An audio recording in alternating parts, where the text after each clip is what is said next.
We had a great day yesterday. I wanted to get your thoughts on You Nathan had a great Diaz. day. I mean, You had a no, great day. it's the collective we. We're all in this together, okay? It's not just about me. Everyone's coming along for the ride. We're all in it together. We ride or die. Yeah. Our success is our success. My success, our success. Yeah. All right, we can share on that.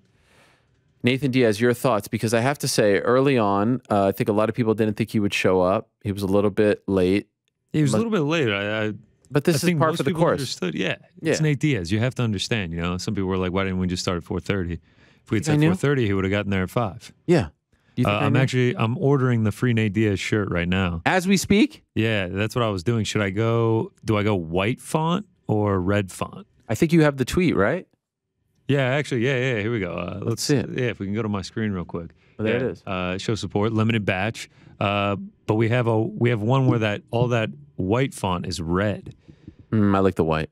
Oh, I'm a big red and black guy. Wait, so it's the black shirt but just red font? I feel like the shirt, like the writing won't pop as much. Yeah, it doesn't. It looks a little sinister too.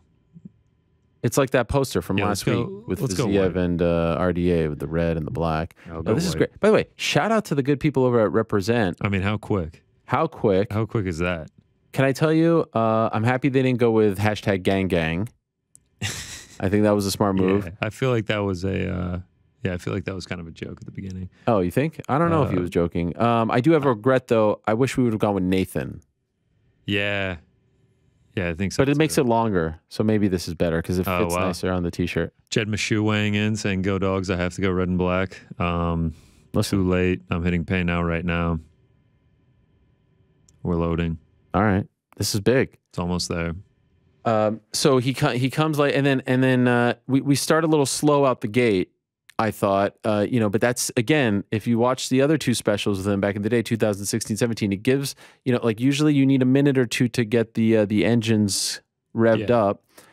He's doing something on the phone, something on the back. I wasn't sure what was going on. Also, you couldn't see it when he was in the Zoom before he joined. He would like walk in and then walk back out and walk in. I was thinking you were going to go to him and it was just going to be a blank screen. He was going to like walk up. Oh, wow. Like with his fist He was getting pumped up.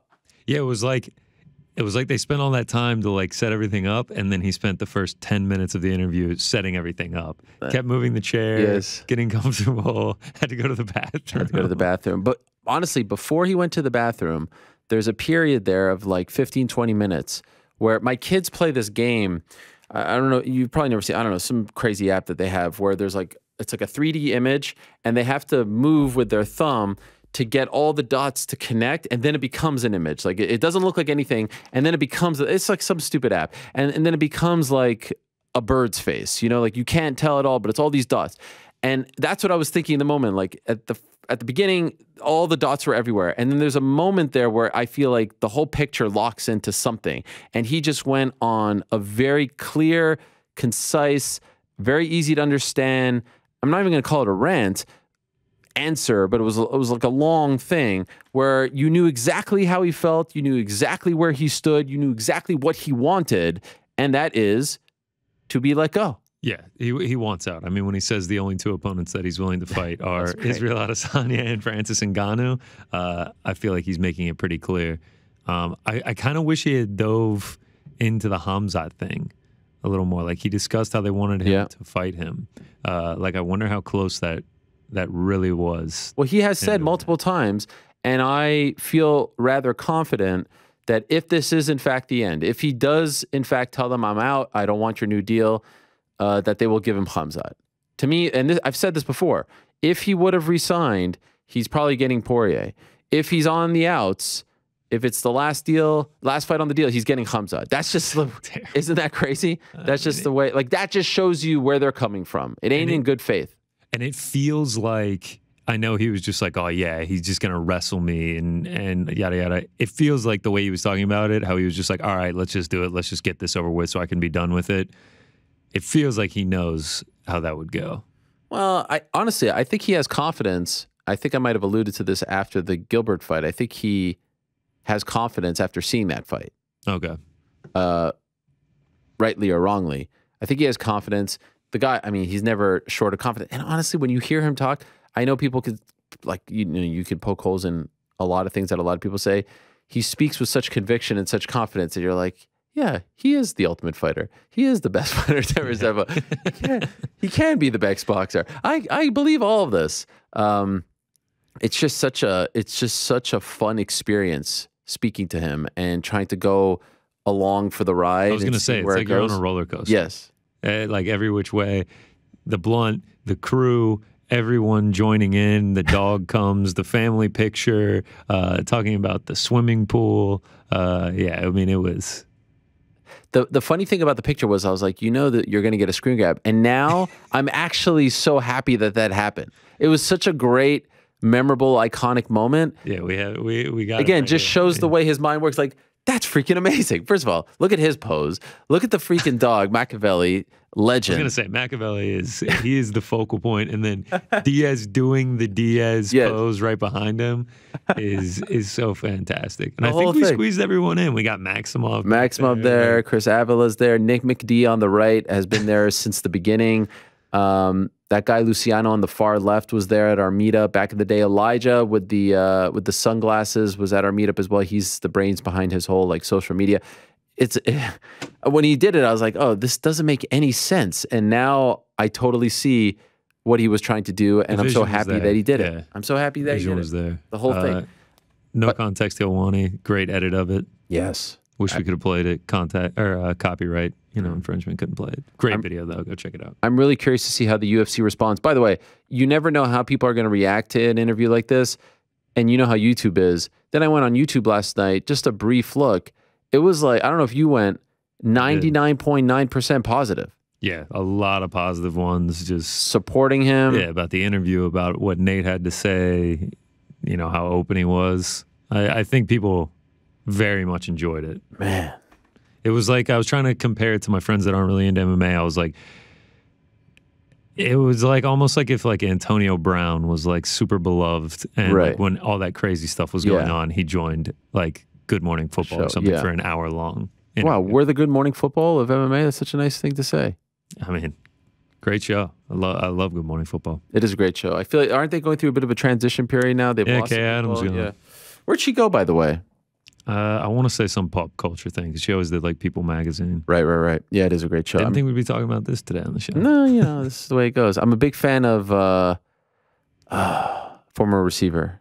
Golly. Oh, Nate Burleson. Oh, he's the best. Yeah. He's not on the show anymore either, though. He's gone? Yeah. Damn. Your boy's still there, though. Kyle. Fake Bills fan. Yeah. Fugazi Bills fan. Pandering Bills fan. Oh, man. So now I'm really curious to see. Oh, by the way, what about there's so many unintentional great lines. The line where he's like, they left him in the office and he wanted to steal something. I thought that one might have been the best part, dude. I was like actually cracking up in here. He's like, I couldn't find anything to steal this, so I just pissed on the building. And like, that's so funny to think that like that's the origin of that picture. Crazy. Also, him saying, again, if you just listen to what he says, and I've said this about Nathan for a very long time, if you just listen, there's so much to decipher, and there's so much truth in what he says, and it's not just like crazy rambling. He says they try to devalue me in public, but in private they're offering me more money than ever before. And by the way, I kind of know what they're offering him, and it is life-changing money. It is a great deal. It is more money than the vast majority of the fighters on the roster, like 99% of them. And for him, at this point, a guy who came from very, very little, who had to scratch and claw, who never became a champion, who, went on losing streaks here and losing streaks there and ups and downs and time off and, inactive, for him to have that on the table and to say, I just want my freedom, pretty damn powerful. At this stage of his career, it's pretty damn powerful. It's crazy. I mean, I didn't realize that he was like the longest continuous UFC fighter. What he was saying. That true? Oh, I mean, he said it. He also said he's taking his word. I mean, there's guys up there. I mean, Jim Miller. Yeah. Jim Miller's up there. Andre was there before, but Andre left for a period of time. Okay. He's definitely in the mix. There's no doubt about it. Is he the guy? I mean, that would be a good question for some factoid. Our stat department can get on that. Jedi, can you get on that real quick for us? Let us know. Where's stats? It'd be embarrassing if he is, and we just didn't trust him. No, I'm just saying. I didn't fact check it. You always got to fact check everything. It's very important. So I'm really curious to see what happens. I hope they give him, I don't think he's going to fight on July 30th. August 20th seems a little soon. I mean, that's a little over a month away. The September pay-per-view is the one that I kept talking about, but now I don't know if they try to ice him because I don't think they're in a rush to give him a fight. Like, they don't have to give him a fight in August. They don't have to give him a fight. I was going to say they're clearly not in a rush. Like, they've been stringing him along for this long. But man, imagine if it was September and that card did get announced that it was in Atlanta. You're there for sure. Oh, for sure. By the way, could you imagine that scene? What it's going to be for his last fight? Last fight. It's out there, right? It's actually out there. He says, I'm done. Yeah. Like, the build up for that fight and the huge. media will be incredible. He won't, he probably wouldn't main event though, would he? Pay-per-view? I mean, I think he could, but no, probably not. I mean, the current plan for the September pay-per-view headliner is Aljo versus TJ, but that's not a done deal just yet either. So yeah. I'm not sure. Anyway, really appreciate him, and it was a fun time. And I appreciate all the comments. I appreciate everyone tuning in at a random time on a Tuesday. It was so much fun to do that. Fun little hour show with Nathan and the boys. And then prior, by the way, again, Hasim Rahman did a great job. I don't know. Like, I'd love to watching the highlights. Man, Hasim Rahman Jr. stood his ground, was going back and forth. I actually felt at one time Jake was getting a little bit frustrated up there. You know, I had to move away. I don't know if you saw, like, I was up front, then I had to move back because they kept talking to each other. So I'm like, okay, this is not about me here. You know, I need to let the guys do their thing. I felt bad for Amanda because no one asked her a question. So then I had to ask her a question just to keep her in the mix. Hasim Sr. was getting in the mix as well. It was some good. Then there were people yelling from the audience to Jake. Jake's telling them to sit down. It was quite the scene. Yeah, what do you think of Hasim's dad? I liked him. Like the lesson thing that he was like, yeah, he hasn't performed that well. He's going to be ready for this. Isn't that amazing? I know. I feel like that teed Jake up to be like, oh, that was no, a great. Dad, yeah, what are you I know. That was a great line. I really did think Hasim did pretty good though. Like, he was confident for getting thrown into this. Like, found out what 2 weeks ago that he would be doing this. A week ago. Yeah. I mean, he handled himself well. And he seems to have all the confidence that he's going to beat him. Size difference is apparent. The thing that people have said about Jake, not only is he fighting older guys, but he's fighting guys who are smaller than him, right? Ben smaller, Tyron smaller, Nate Robinson smaller. This dude, clearly taller, bigger, has never fought at 200 pounds. Now, there's some issues with the, rehydration. What I was told was this is what I was told from his team, because he was talking about the rehydration clause, meaning he can't add a certain amount, like there have to be a cap by the next day. So what they have told me is in the contract, he has to weigh in at 200, right? Yeah. By noon the next day, midday the next day, fight day now, Saturday, he has to weigh 214 or under. So he can add 14 pounds. However, at that point, let's say he steps on the scale at noon, Saturday, August 6th, and he weighs 214, he can then weigh whatever he wants between noon and 11 p.m. I don't think that's that big of a deal. Yeah, I mean, 14 pounds for what? 16 hours to rehydrate? He's a big boy. He is a big boy. There's no doubt about it. And I keep hearing from people who I respect. I was talking to some boxing guys there yesterday. Like, they really do wonder if he is biting off more than he can chew. Jake Paul. Yeah. Wow. One thing that Hasim said that is very true. Like, when you spar someone, when you are being brought in to help someone prepare for a Nate Robinson, it's not the same as when you are actually fighting someone. Yes. And so is there some false confidence there? Is there some, oh, hey, I worked this guy 2 years ago. Well, yeah, he was being brought in as an opponent. He wasn't being brought in as like an actual foe who's trying to knock your head off. And Hasim knows like what will happen if he wins and all that stuff. What I'm really curious about is how he deals with the size, how he deals with his power, how he deals with his experience. Hasim way more experience in the ring than any of his previous opponents. I'm also, just as from a business standpoint, I'm curious to see. Look, you guys know, I've said it on this show, like, I think Tommy doesn't get enough credit from the haters like New York Ric. I'm very curious to see what the crowd is like. I bet it will be like a late crowd, like a walk-up type of crowd. Sure. No doubt. And like, if I go to the fight, I probably will not go in until But 30 minutes before the main event starts. I wonder though about the tickets. Like, is it one of those like late buy? Yeah. Yeah. It feels like that. If I were to go, I would buy. I would not be late? like Serrano and them. I bought like as soon as the tickets came out for. I thought Hasim had a great line talking about the Nate Robinson thing when he was just like, I was coming in to spar with you so you could have confidence against the 5'5" guy with no fights, and now I'm actually going to be fighting you myself. So, hey, kind of got me hyped for the fight. I'm looking forward to it. I thought it seemed pretty good. It's great theater, and I'm very excited to be a small part of it. And I think it's, I mean, I don't know. Like we said on Monday, everyone's always going to complain. Everyone's always going to poke holes. Everyone's always going to bitch about him. Yes. If he knocks this dude out, if he beats this guy, I don't really know how you cannot just say like, yo, man, props. And we'll see where this goes, and we'll see who you fight next. And maybe it's Anderson Silva and you go down that path again.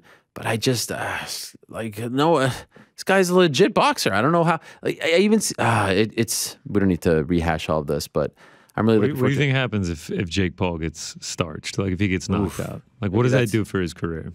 Like, is it done? Is it over? I just feel like the hype between like a Conor McGregor and Nate Diaz fighting Jake Paul, if he gets starched in this fight, like if he gets KO'd, I feel like the hype for that has dropped substantially. 100%. Especially if he gets like, knocked out or completely outclassed. Yeah. Not even on like the Jake to Tyrone Woodley level, just like he gets knocked out, he gets finished. Yeah, it's tough. It's clear. Because part of the appeal is like he could talk a lot of shit, he could be very confident, he could be very brash, he's really good at it, but it's hard to do that. I mean, even that video yesterday that he posted of Conor, like he's got like a whole team. Yeah, he's like, that was quick too. That was on the jet right after he talked to you. Yes. He was quick with that. I don't love when it gets too personal like that. I wish it didn't. Personal. That was pretty personal, yeah. I don't love that, but I guess, I keep saying, like, it feels like we're inching closer and closer. Honestly, I don't think it's a crazy thought. I have no inside information on this at all, but I don't think it's a crazy thought that, like, next summer this is a possibility. If he can win 2 or 3 more, like if he goes and beats Hasim, and I know there's a lot of ifs here, beats Hasim, beats Anderson Silva, let's say in December or January, whatever, I don't think it's a crazy thought. And he's 7-0 going into box, Conor McGregor. That event would do insane numbers. And I think Dana would do it. I mean, you see how much he loves the YouTubers. Yeah. He loves I don't think he might give Jake his own $250,000 prize. By the way, a lot of people very upset about that. A lot of people. Upset, and I would imagine rightfully so. My big takeaway was like the whole thing was just tacky. Who gives $250,000 to someone in a Ziploc bag? What is that? And his face, his look was creepy. In the back, someone did like a screenshot face by face, and it was like he looked like a father giving like a child like a bike on their fourth birthday. What's up with that? He was giving 22, 24, however old he is, $250,000 cash in a Ziploc bag. It's very a bizarre thing. Look, it's very bizarre. The thing is, Dana White is not the UFC. Like, the guy has his own money, right? He's allowed to do whatever he wants with his money. He could go buy 8 Lamborghinis. So I don't think that you can criticize him for what he wants. It's just a bizarre. Like, you give the kid a nice watch. I was gonna say, give him a Rolex, give him a Lamborghini, Patek Philippe, give him something crazy. Like, don't. Also, am I crazy, or did the kid not really like he's just like, bro, this is great. Like, you just got $250,000 in a plastic bag. You mentioned, the plastic bag. I mean, like $250,000. Take 10 grand off and give it to him in like a gold briefcase. Like, give him something great. Yeah, he did not seem that excited. You give me $250, I'm gonna get excited. Yeah, $250,000. I mean. There's no doubt that it's a weird look. Like, if you're a UFC fighter, especially a champion who's not making that much, a Davison Figueiredo. Yeah, that's what everyone was pointing to. Yeah, right. Figueiredo. I mean, we could go Figueiredo, we could go Carla Esparza, we could go Valentina Shevchenko, we could go all these people, right? I mean, we could even go Mr. Francis Ngannou, who's not even making $1 million, right, for his fights. You can watch that and be like, golly, this is a little bit weird. If you're a fighter, especially, yes. Yeah. What I mean, like if you were a fighter, I would be. But that wasn't even my takeaway. My takeaway was: are these people so far removed from reality that they think that this is like a nice gift for someone? Like, this is the way you. Also, like 50-something-year-old guy giving a 20-something-year-old kid. Weird. The presentation was weird, too. Also, I can't get over the presentation. Like, how are you giving someone $250,000 and you're giving it to them in a Ziploc bag? That was mind-blowing to me. Like, I don't know how you don't have someone in a suit rolling up with a gold briefcase being like, yeah, Kyle, happy play it birthday. And it's just like, Uncle Dana. Yeah. By the way, the fact that you knew his name, very impressive. Oh, he's big. The Nelk Boys, like they're famous. Like, Full send? Yeah, they're huge on YouTube. Steve will do it. All of them. I know who they are. Yeah. Everyone acts like they don't know who they are. Like if you go on YouTube, they. I don't know who they are. Is that? Am I exposing myself? No. And I'm not even trying to be cool. I mean, like, look, I'm down with KSI. I'm down with Wasabi. Right. Whether you know them or not is neither here nor there. But yeah. Like, I don't think you should be surprised that I know them. I mean, they do like 1 million viewers on the podcast. Shit. Sorry, my bad. You watch the podcast? No. Okay. I know that they do numbers. I'm more of an impulsive guy myself. You watch Impulsive? Impulsive, great. Yeah. Impulsive. Come on. Impulsive. That's what I said. Impulsive. Impulsive. Like Paul. Yeah, that's what I'm saying. You're saying impulsive. No, I'm saying like Logan Paul's show. Yeah, impulsive. Sponsored by Prime. You got it right next to you. That's right. You're saying impulsive, the word. They actually DM'd me yesterday. Said, "Are you ready? Are you ready for sponsorship?" A no, they're just trying to hydrate us. Tell them to send an extra case of the blue for me. You like that? They've got the rocket one. Oh, the rocket pop. Like yeah. Stuff. Yeah, I think we need to. All right, we got the future. I saw Logan there. Oh, we got okay. Well, good talk. And we will we'll check in later. Yeah, birthday picks. Birthday picks. Hopefully, we have a winning week. God bless. There he is, Mr. GC, joining us. G City.